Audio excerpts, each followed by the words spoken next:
ആകാശവാണി.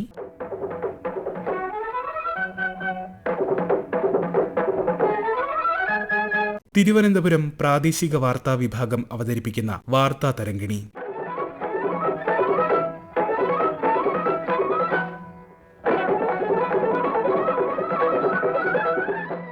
ഉയരുന്ന ചൂട്, പടിവാതിലിൽ വേനൽ, വാടാതെ മുന്നോട്ട്. ഒരു വൈലോപ്പള്ളി കവിത പോലെ കാൽപ്പനികമായ സ്മരണകളിൽ ഒന്നായിരുന്നു മലയാളിക്ക് വേനൽ. സ്കൂളുകൾ പൂട്ടി കുട്ടികൾ പാടവരമ്പത്തും തൊടികളിലും ഓടിത്തിമിർക്കുന്ന കാലം. മാവും പ്ലാവുമൊക്കെ മനം നിറയെ കായ്കൾ തരുന്ന കാലം. ഉത്സവങ്ങളുടെയും ആഘോഷങ്ങളുടെയും കണിക്കൊന്ന പൂവിന്റെയും നല്ല കാലം. എന്നാൽ അതൊക്കെ ഇന്നൊരു പഴങ്കഥയായി മാറിയിരിക്കുന്നു. കഴിഞ്ഞ ഏതാനും വർഷങ്ങളായി ചുട്ടുപൊള്ളുന്ന ചൂടും ഉഷ്ണതരംഗവും അനിശ്ചിതമായ വേനൽ മഴയുമാണ് കേരളത്തിൽ വേനൽക്കാലത്തിന്റെ മുഖമുദ്ര. ഇത്തവണയും കുംഭമാസം പകുതിയായപ്പോൾ തന്നെ പകൽ സമയത്തെ ചൂട് പലയിടങ്ങളിലും അസഹനീയമായി മാറി. ചക്രവാത ചുഴിയുടെ സ്വാധീനത്താൽ ഉൾപ്പെടെ സമീപ ദിവസങ്ങളിൽ പെയ്ത മഴ തെല്ലൊരാശ്വാസമേകിയിട്ടുണ്ട്. എന്നാൽ വരും ആഴ്ചകളിൽ ചൂട് പൂർവാധികം ശക്തമായേക്കാം. അന്തരീക്ഷ താപനില വർധനവിന് പിന്നിൽ പ്രകൃതിദത്തവും മനുഷ്യനിർമ്മിതവുമായ ഒട്ടേറെ ഘടകങ്ങളുണ്ട്. ഭൂമിയുടെ ഹരിതാവരണം കുറയുന്നതും കെട്ടിട നിർമ്മാണ രീതിയിൽ വന്ന മാറ്റങ്ങളും കോൺക്രീറ്റ് ഇന്റർലോക്ക് പ്രതലങ്ങളുടെ അളവ് കൂടുന്നതും ചൂട് വർദ്ധിക്കുന്നതിന് കാരണമാകുന്നു. ഇന്ത്യൻ ഉപഭൂഖണ്ഡത്തിൽ പൊതുവെ മിതമായ ചൂടും നല്ല മഴയും സമ്മാനിക്കുന്ന ലാനിന എന്ന കാലാവസ്ഥാ പ്രതിഭാസം കാരണം കഴിഞ്ഞ വർഷം അധികം ചൂട് അനുഭവപ്പെട്ടിരുന്നില്ല.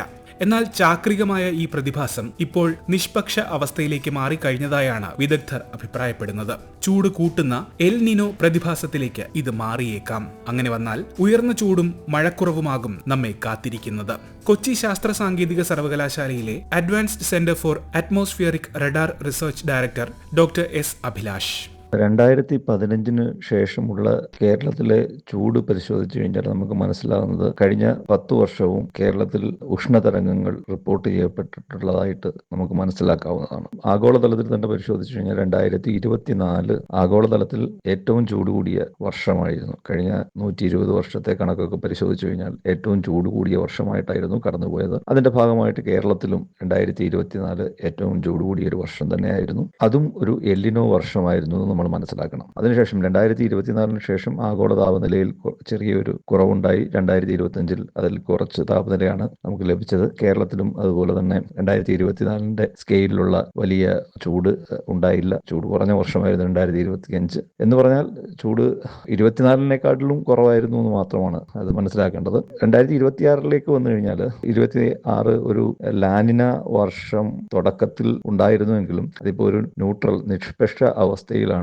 നിൽക്കുന്നത്. ഒരുപക്ഷെ നമ്മുടെ സ്പ്രിംഗ് സീസണും സമ്മർ സീസണും ഒക്കെ അതൊരു ന്യൂട്രൽ അവസ്ഥയിൽ തന്നെ തുടരാനാണ് സാധ്യത. അപ്പം എല്ലിനോയുടെ ആ ഒരു പ്രഭാവത്തിൽ ഉണ്ടാകുന്ന ചൂടിന്റെ ഒരു കാഠിന്യം ഉണ്ടാകത്തില്ലെങ്കിൽ പോലും 2025 ഒക്കെ ഉണ്ടായ ഒരു ചൂടിന്റെ പ്രഭാവം, കാരണം ആഗോളതാപനത്തിന്റെ ഫലമായിട്ട് ആഗോളതലത്തിലും പ്രാദേശിക അടിസ്ഥാനത്തിലും ചൂട് കൂടി വരികയാണ്. അതിന്റെ ഒരു പ്രഭാവത്തിൽ ഉണ്ടാകുന്ന ചൂട് ചിലപ്പോൾ ചില അവസരങ്ങളിൽ ഉഷ്ണതരംഗങ്ങളും ഉണ്ടാകാനുള്ള സാധ്യത നമുക്ക് തള്ളിക്കളയാൻ സാധിക്കുകയില്ല. കേരളത്തിൽ കഴിഞ്ഞ ഒരു 5-6 വർഷമായിട്ട് കാണുന്നത് ജനുവരി മാസം മുതൽ തന്നെ നോർമലായിട്ട് ടെമ്പറേച്ചർ കൂടുന്നതായിട്ട് കാണുന്നുണ്ട്. എന്ന് പറഞ്ഞു കഴിഞ്ഞാൽ നമ്മുടെ വിന്റർ സീസൺ ഒന്ന് ചുരുങ്ങിക്കൊണ്ട് സ്പ്രിംഗ് സീസണും അതോടൊപ്പം തന്നെ അതിന്റെ ഫോളോ ചെയ്തു വരുന്ന സമ്മർ സീസണും കൂടുതൽ കഠിനമായിട്ടുള്ള ചൂടിലേക്ക് പോകുന്ന ഒരു പാറ്റേൺ കാണിക്കുന്നുണ്ട്. അതുകൊണ്ട് രണ്ട് ഇമ്പാക്റ്റ് ആണ്. തുടക്കത്തിലെ ചൂട് കൂടുന്നു, ഫെബ്രുവരി മാസത്തിന് തൊട്ടേ ചൂട് കൂടി വരുന്ന ഒരു അവസ്ഥ ഉണ്ടാകുന്നു. പല അവസരങ്ങൾക്ക് നമുക്ക് മഴയുടെ കുറവുണ്ടാകുന്നു. ഈ വർഷം നമുക്ക് മാർച്ച് ജൂലൈ ഓസിലേഷൻ വന്നുകൊണ്ട് കുറച്ച് മഴ കിട്ടി, അത് അനുഗ്രഹീതമായിരുന്നു. എന്നിരുന്നാൽ പോലും മാർച്ചിലേക്കൊക്കെ കടക്കുമ്പോഴേക്കും ഈ ചൂട് തുടക്കത്തിൽ ചൂട് കൂടിയത് കണ്ടിന്യൂ ചെയ്തു പോകാനാണ് സാധ്യത. അതോടൊപ്പം തന്നെ മാർച്ച് ഏപ്രിൽ മാസത്തിലാണ് കേരളത്തിന്റെ മുകളിലേക്ക് സൂര്യന്റെ വെർട്ടിക്കലായിട്ടുള്ള റേസ് വരുന്നതും കൂടുതലും അൾട്രാവയലറ്റ് ഇൻഡെക്സ് നമ്മുടെ ഭൗമോപരിതലത്തിൽ എത്തുന്നത്, അല്ലെങ്കിൽ ഭൗമോപരിതലത്തിൽ അൾട്രാവയലറ്റ് ഇൻഡെക്സ് കൂടുന്ന ഒരു കാലഘട്ടം കൂടിയാണ് മാർച്ച് പകുതി മുതൽ ഏപ്രിൽ പകുതി വരെ. ആ അവസരങ്ങളിൽ കൂടുതൽ സമ്മറിലേക്ക് എത്തുന്നതുകൊണ്ടുണ്ടാകുന്ന കൂടുതൽ ചൂടിനോടൊപ്പം തന്നെ അൾട്രാവയലറ്റ് ഇൻഡെക്സ് കൊണ്ടുണ്ടാകുന്ന മറ്റു പല പ്രശ്നങ്ങളും നമ്മൾ അഭിമുഖീകരിക്കേണ്ടതായിട്ട് വരുന്നുണ്ട്. അടുത്ത 1-2 മാസം നമുക്ക് ചൂടിനെ പ്രതിരോധിക്കേണ്ട ഒരു കാലഘട്ടമാണ്. അതിനുശേഷം ഒരു മെയ് ജൂൺ ഒക്കെ ആകുമ്പോഴാണ് നല്ല തോതിൽ നമുക്ക് മൺസൂൺ മഴ എത്തുന്നത്. പക്ഷേ ഈ വർഷം ഒരുപക്ഷെ ജൂൺ അവസാനമൊക്കെ ആകുമ്പോഴേക്കും ന്യൂട്രൽ അവസ്ഥ മാറി ഒരു എല്ലിനോ സാഹചര്യമുണ്ട്. പൊതുവേ എല്ലിനോ വരുന്ന വർഷങ്ങളിൽ ഇന്ത്യയിൽ മഴ കുറയാറുണ്ട്. കേരളത്തിൽ അത്ര വലിയൊരു റിലേഷൻഷിപ്പ് ഇല്ലെങ്കിലും മഴ നമ്മൾ ഒരു സീസണിലെ മഴ ചിലപ്പോൾ കുറയാൻ സാധ്യതയുണ്ട്. എന്നിരുന്നാലും സീസണിൽ ആകെ കിട്ടുന്ന മഴ കുറഞ്ഞാൽ പോലും 1-2 സ്പെല്ലായിട്ട് ചുരുങ്ങിയ കാലയളവിൽ കിട്ടുന്ന അതിതീവ്രമായ ശക്തമായിട്ടുള്ള മഴയുടെ സാഹചര്യം നമുക്ക് തള്ളിക്കളയാനും സാധിക്കില്ല. അപ്പം ലോക്കലായിട്ടുണ്ടാകുന്ന ഫ്ലഡ്സും ലാൻഡ് സ്ലൈഡും ഒക്കെ നമ്മൾ പ്രതീക്ഷിക്കേണ്ടതാണ്. മൺസൂൺ സമയത്ത് നമുക്ക് ലഭിക്കാൻ സാധ്യതയുണ്ട്. അത്തരത്തിലാണ് ഈ ഒരു ഉഷ്ണത്തിൻ്റെയും അല്ലെങ്കിൽ വരുന്ന മൺസൂണിൻ്റെയും ഒരു സ്വഭാവം. സംസ്ഥാനത്ത് പൊതുവെ ചൂട് വർദ്ധിച്ചു വരുന്ന സാഹചര്യത്തിൽ പൊതുജനങ്ങൾക്കായി സംസ്ഥാന ദുരന്ത നിവാരണ അതോറിറ്റി ജാഗ്രതാ നിർദ്ദേശങ്ങൾ പുറപ്പെടുവിച്ചിട്ടുണ്ട്. ഉയർന്ന ചൂട്, സൂര്യാഘാതം, സൂര്യാതപം, നിർജ്ജലീകരണം തുടങ്ങി ഗുരുതരമായ ആരോഗ്യ പ്രശ്നങ്ങൾക്ക് കാരണമാകും. തുടർച്ചയായി കൂടുതൽ സമയം അൾട്രാവയലറ്റ് രശ്മികൾ ശരീരത്തിൽ ഏൽക്കുന്നത് സൂര്യാതപത്തിനും ത്വക്ക് രോഗങ്ങൾക്കും നേത്രരോഗങ്ങൾക്കും മറ്റ് ആരോഗ്യ പ്രശ്നങ്ങൾക്കും കാരണമായേക്കാം. പകൽ 11 മണി മുതൽ ഉച്ചതിരിഞ്ഞ് 3 മണി വരെയുള്ള സമയത്ത് നേരിട്ട് ശരീരത്തിൽ കൂടുതൽ സമയം തുടർച്ചയായി സൂര്യപ്രകാശം ഏൽക്കുന്നത് ഒഴിവാക്കണം. ദാഹമില്ലെങ്കിലും ധാരാളം വെള്ളം കുടിക്കണം. നിർജ്ജലീകരണം ഉണ്ടാക്കുന്ന മദ്യം പോലുള്ള പാനീയങ്ങൾ പകൽ സമയത്ത് ഒഴിവാക്കണം. അയഞ്ഞ ഇളം നിറത്തിലുള്ള പരുത്തിത്തുണി കൊണ്ടുണ്ടാക്കിയ വസ്ത്രങ്ങളാണ് അഭികാമ്യം. പഴങ്ങളും പച്ചക്കറികളും ധാരാളം കഴിക്കണം.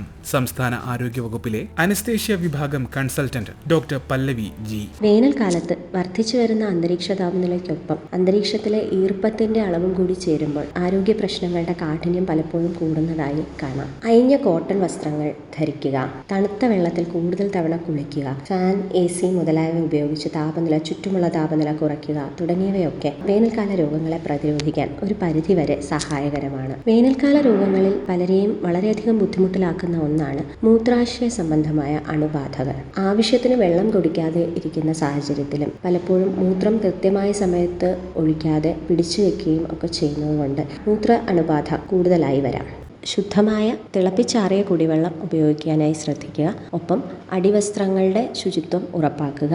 വ്യക്തി ശുചിത്വം പാലിക്കുക. വയറിളക്ക രോഗങ്ങൾ, ടൈഫോയിഡ്, മഞ്ഞപ്പിത്തം അതായത് വൈറൽ ഹെപ്പറ്റൈറ്റിസ് A, E എന്നിവ, കോളറ തുടങ്ങിയവയാണ് നമ്മൾ ജലജന്യ രോഗങ്ങളായി പൊതുവെ പറയുന്നത്. വേനൽക്കാലത്ത് കുടിവെള്ളത്തിന് ദൗർലഭ്യം ഉണ്ടാകുമ്പോഴും ഉറവിടങ്ങൾ പലപ്പോഴും മലിനപ്പെടുന്നതും പിന്നെ ദാഹം കൂടുന്നതുകൊണ്ട് പലപ്പോഴും സുരക്ഷിതമല്ലാത്ത കുടിവെള്ളം ഉപയോഗിക്കുന്നതും ഒക്കെ രോഗസാധ്യത കൂട്ടുന്നു. സുരക്ഷിതമല്ലാത്ത കുടിവെള്ളം ഉപയോഗിക്കുന്നതിലൂടെ മേൽപ്പറഞ്ഞ രോഗങ്ങൾ വരാനുള്ള സാധ്യത നമ്മൾ വർദ്ധിപ്പിക്കുകയാണ്. എപ്പോഴും തിളപ്പിച്ചാറിയ കുടിവെള്ളം കയ്യിൽ കരുതാനും അത് ഉപയോഗിക്കാനും, കുടിവെള്ളം സുരക്ഷിതമാണെന്ന് ഉള്ള സാഹചര്യങ്ങളിൽ നിന്ന് മാത്രം വെള്ളം കുടിക്കുവാനും ഓരോരുത്തരും പ്രത്യേകം ശ്രദ്ധിക്കേണ്ടതാണ്. തിളപ്പിച്ചാറിയ വെള്ളത്തിൽ അല്ലാതെ ഉണ്ടാക്കുന്ന ഐസ്, തണുത്ത വെള്ളം, മറ്റു പാനീയങ്ങൾ തുടങ്ങിയവ ഒന്നും സുരക്ഷിതമല്ല എന്നുള്ളത് ഓർക്കേണ്ടതാണ്.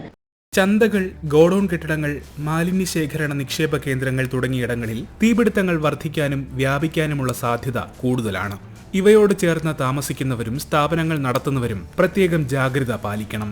ചൂട് അധികരിക്കുന്ന സാഹചര്യങ്ങളിൽ കാട്ടുതീ വ്യാപിക്കാനുള്ള സാധ്യതയുണ്ട്. ചൂടുകാലത്ത് വന്യമൃഗങ്ങൾ നാട്ടിലേക്ക് ഇറങ്ങുന്ന സംഭവങ്ങൾ ധാരാളമായി റിപ്പോർട്ട് ചെയ്യപ്പെടാറുണ്ട്. അതിനാൽ തന്നെ വനം വകുപ്പിന്റെ വിവിധ നിർദ്ദേശങ്ങൾ കർശനമായി പാലിക്കണം. നിർമ്മാണ തൊഴിലാളികൾ, കർഷകർ, വഴിയോര കച്ചവടക്കാർ, കാഠിന്യമുള്ള പുറം ജോലികളിൽ ഏർപ്പെടുന്നവർ എന്നിവരുടെ ജോലി സമയം ക്രമീകരിക്കാൻ ദുരന്ത നിവാരണ അതോറിറ്റി നിർദ്ദേശം നൽകിയിട്ടുണ്ട്. ഇത്തരക്കാർ കഴിയുന്ന ഇടങ്ങളിലെല്ലാം കുടകൾ ഉപയോഗിക്കുകയും നേരിട്ട് വെയിലേൽക്കാതിരിക്കാൻ ശ്രദ്ധിക്കുകയും വേണം. ഇരുചക്ര വാഹനങ്ങളിൽ ഓൺലൈൻ ഭക്ഷണ വിതരണം നടത്തുന്നവർ ഉച്ചസമയത്ത് സുരക്ഷിതരാണെന്ന് സ്ഥാപനങ്ങൾ ഉറപ്പുവരുത്തണം. ചൂടേൽക്കാതിരിക്കാൻ ഉതകുന്ന രീതിയിലുള്ള വസ്ത്രധാരണം നടത്താൻ തൊഴിലാളികൾ ശ്രദ്ധിക്കണം. യാത്രകൾക്കിടയിൽ അല്പസമയം വിശ്രമിക്കാൻ പ്രത്യേകം ശ്രദ്ധിക്കണം. തിരുവനന്തപുരത്ത് ഓൺലൈൻ ഭക്ഷണ വിതരണം നടത്തുന്ന ഉണ്ണി. നമുക്ക് ശരീരത്തിന് ആവശ്യമായ വെള്ളം ലഭിക്കാതെ നമുക്ക് പലപ്പോഴും തളർച്ചയും വിളർച്ചയും ശാരീരിക ക്ഷീണവും ശാരീരികമായ അസ്വസ്ഥതകളും ഇതൊക്കെ ഉണ്ടാവാറുണ്ട്. നമ്മൾ കൈ കരുതുന്ന വെള്ളം തുച്ഛമായ സമയങ്ങളിൽ മാത്രമേ നമുക്കത് ഉപയോഗിക്കാൻ പറ്റുകയുള്ളൂ. ചില റെസ്റ്റോറൻറ്റുകളിൽ നമുക്ക് ദാഹജലം ലഭിക്കാറ് പോലുമില്ല. പല റെസ്റ്റോറൻറ്റുകളിലും നമുക്ക് ബാത്റൂം ഫെസിലിറ്റി പോലും അനുവദിക്കുന്നില്ല അവർ. അപ്പം ഈ ബാത്റൂം ഫെസിലിറ്റി കൂടുതൽ ലഭിക്കാത്തത് കൊണ്ട് ലേഡീസ് ഡെലിവറി പാർട്ട്നേഴ്സ് ആയാലും ബോയ്സ് ആയാലും അമിതമായി വെള്ളം കുടിക്കാറില്ല. അപ്പം അത് ഈ വേനൽക്കാലങ്ങളിൽ ഞങ്ങളെ ശാരീരികമായി വളരെ ബുദ്ധിമുട്ടുണ്ടാക്കും. എന്തിനേറെ ഒരു റെസ്റ്റോറൻറ്റ് മുന്നിൽ ഓർഡർ അടിച്ചു ചെന്നു നിന്നിട്ട് അവിടെ ഒരു വെയിലത്ത് നിൽക്കണം. അകത്ത് കയറി ഇരിക്കാനോ അല്ലെങ്കിൽ അകത്ത് കയറി തള്ളത്ത് നിൽക്കാനോ എന്നും റെസ്റ്റോറൻറ്റുകാരെ ഞങ്ങളെ ഡെലിവറി ബോയ്സിനെ അനുവദിക്കാറില്ല. ഈ കിലോമീറ്ററോളം താണ്ടിയായിരിക്കാം നമ്മൾ പലപ്പോഴും ഓർഡറുകൾ ഡെലിവറി ചെയ്യുന്നത്. ഈ സമയങ്ങളിൽ ട്രാഫിക് ബ്ലോക്ക് ഉണ്ടാവാം, ട്രാഫിക് സിഗ്നലിൽ നിൽക്കേണ്ടി വരാം, ടാറിലെ ചൂട് കാറ്റ് നമുക്ക് അടിച്ച് നമ്മൾ ശാരീരികമായ അവശതയോടെയാണ് നമ്മൾ ഓരോ ഡെലിവറി ബോയ്സും ഫുഡ് ഡെലിവറി ചെയ്യുന്നത്. വിവിധ മതവിഭാഗങ്ങളുടെ ഉത്സവങ്ങൾ വേനൽക്കാലത്ത് ആഘോഷിക്കുന്നുണ്ട്. സംസ്ഥാനത്ത് നിയമസഭാ തിരഞ്ഞെടുപ്പ് വരാനിരിക്കുകയാണ്. ഇതിനോടൊക്കനുബന്ധിച്ച പൊതുപരിപാടികൾ, സമ്മേളനങ്ങൾ എന്നിവ നടത്തുമ്പോൾ അവയിൽ പങ്കെടുക്കുന്നവർക്ക് ആവശ്യമായ കുടിവെള്ളം, തണൽ എന്നിവ ലഭ്യമാണെന്ന് സംഘാടകർ ഉറപ്പുവരുത്തണം. പൊള്ളുന്ന വേനൽ ഏറ്റവുമധികം ബുദ്ധിമുട്ടുണ്ടാക്കുന്ന മറ്റൊരു വിഭാഗമാണ് തെരുവ് കച്ചവടക്കാർ. തണൽ മരങ്ങൾ ഇല്ലാതാകുന്നതും പട്ടണങ്ങളിൽ ശുദ്ധമായ കുടിവെള്ളം എളുപ്പത്തിൽ ലഭിക്കാത്തതും ബുദ്ധിമുട്ട് സൃഷ്ടിക്കുന്നതായി കണ്ണൂരിൽ നിന്നുള്ള പഴക്കച്ചവടക്കാരനായ നന്ദനൻ പറഞ്ഞു. ഉഷ്ണകാലത്ത് വഴിയോരത്ത് കച്ചവടം ചെയ്യുന്ന തൊഴിലാളിക്കാണ് ഏറ്റവും വലിയ ബുദ്ധിമുട്ടുകൾ.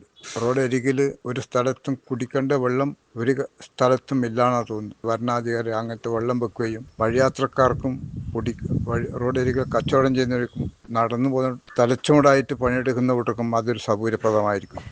ആ ഒരു തണൽ മരം വെക്കുകയാണെങ്കിൽ അതിനെ നമ്മളോട് പറഞ്ഞ് നമ്മളത് വെള്ളം നനക്കാനും സംരക്ഷിക്കാൻ നമ്മൾ ഏൽപ്പിക്കുകയാണെങ്കിൽ റോഡരികിൽ കച്ചവടം ചെയ്യുന്ന തൊഴിലാളികളും അത് ഏറ്റെടുക്കാൻ തയ്യാറാണ്. ആ തയ്യാറിന് ഭരണാധികാരികൾ അത് നമ്മൾ ഏൽപ്പിക്കുവാൻ ചെയ്യുകയാണെങ്കിൽ ഏറ്റവും നല്ല ഒരു ഉപകാരപ്രദമായിരിക്കും നാട്ടിന് തന്നെ.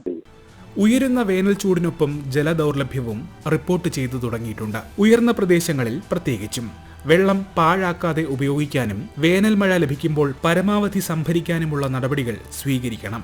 ശുദ്ധജല ലഭ്യത കുറയുന്ന സമയമായതിനാലും ജലജന്യ രോഗങ്ങൾക്കുള്ള സാധ്യത കണക്കിലെടുത്തും പുറത്തേക്ക് പോകുമ്പോൾ ഒരു കുപ്പിയിൽ കുറച്ച് കുടിവെള്ളം കരുതുന്നത് നമുക്ക് ശീലമാക്കാം. കുട്ടികളെയോ വളർത്തുമൃഗങ്ങളെയോ പാർക്ക് ചെയ്ത വാഹനങ്ങളിൽ ഇരുത്തി പോകാൻ പാടില്ല. ഇത് വലിയ അപകടങ്ങൾക്കും ജീവഹാനിക്കും കാരണമായേക്കും. നട്ടുച്ച വെയിലിൽ കന്നുകാലികളെ മേയാൻ വിടാനോ വളർത്തുമൃഗങ്ങളെ വെയിലത്ത് കെട്ടിയിടാനോ പാടില്ല.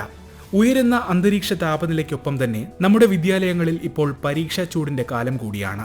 വിദ്യാഭ്യാസ സ്ഥാപനങ്ങളിൽ ശുദ്ധമായ കുടിവെള്ളവും ക്ലാസ് മുറികളിൽ വായു സഞ്ചാരവും ഉറപ്പുവരുത്തേണ്ടതുണ്ട്. പരീക്ഷാ ഹാളുകളിലും ജലലഭ്യത ഉറപ്പാക്കണം. സ്കൂളുകൾ, കോളേജുകൾ എന്നിവിടങ്ങളിൽ മാത്രമല്ല, അംഗനവാടികൾ പോലുള്ള സ്ഥാപനങ്ങളും ഇക്കാര്യത്തിൽ ശ്രദ്ധ പുലർത്തണം. പാലക്കാട് പെരുമാട്ടി ഗവൺമെന്റ് HSSലെ പ്രിൻസിപ്പൽ ശ്രീലത TM. ലോകത്തിലെ മിക്ക പ്രദേശങ്ങളിലെയും പോലെ തന്നെ നമ്മുടെ കേരളത്തിലെയും അക്കാഡമിക് കലണ്ടർ കാലാവസ്ഥയുമായി ബന്ധപ്പെടുത്തിയാണ് ക്രമീകരിച്ചിരിക്കുന്നത്. ഫെബ്രുവരി അവസാനം ആരംഭിക്കുന്ന നമ്മുടെ വേനൽക്കാലത്തിന്റെ തീവ്രത ഏറ്റവും കൂടുതൽ അനുഭവപ്പെടുന്നത് ഏപ്രിൽ, മെയ് മാസങ്ങളിലാണ്. ഈ 2 മാസങ്ങളിൽ തന്നെയാണ് നമ്മുടെ വേനലവധിക്കാലവും. താപനില ക്രമാതീതമായി ഉയരുന്നതിനാൽ സൂര്യാഘാതം, ഹീറ്റ് വേവ്, വരൾച്ച, സ്കൂളുകളിലെ ജലദൗർലഭ്യം ഇവയൊക്കെ മൂലമുണ്ടാകുന്ന മറ്റ് ആരോഗ്യ പ്രശ്നങ്ങൾ എന്നിവ ഒഴിവാക്കുക എന്നതും ഈ നീണ്ട വേനലവധിക്ക് പിന്നിലുണ്ട്. കാലാവസ്ഥാ വ്യതിയാനം എന്നത് ഇന്നൊരു യാഥാർത്ഥ്യമാണ്. അതുകൊണ്ട് തന്നെ ഇത്തരം അവസ്ഥാന്തരങ്ങളെ കൃത്യമായ ഒരു കാലയളവിനുള്ളിൽ മാത്രം സംഭവിക്കുന്നത് എന്ന് നിർവചിക്കുന്നതിൽ നമുക്ക് പ്രയാസമുണ്ട്.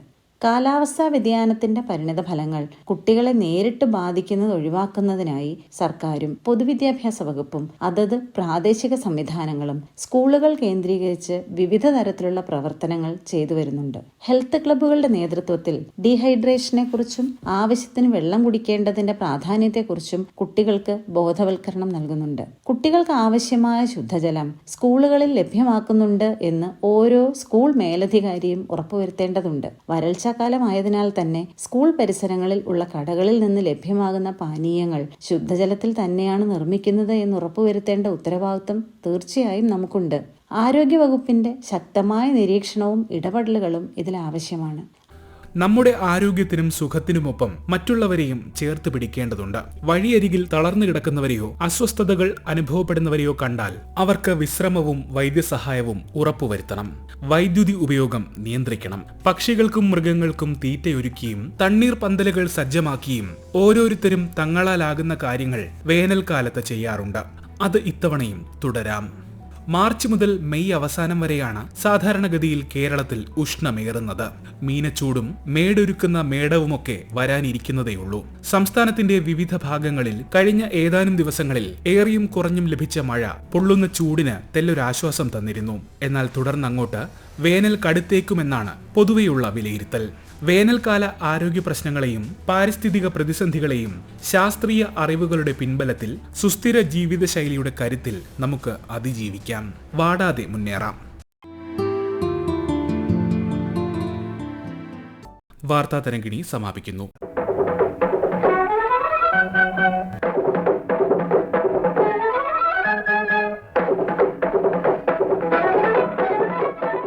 ഏകോപനം ലമി നായർ. തയ്യാറാക്കി അവതരിപ്പിച്ചത് അരവിന്ദ്.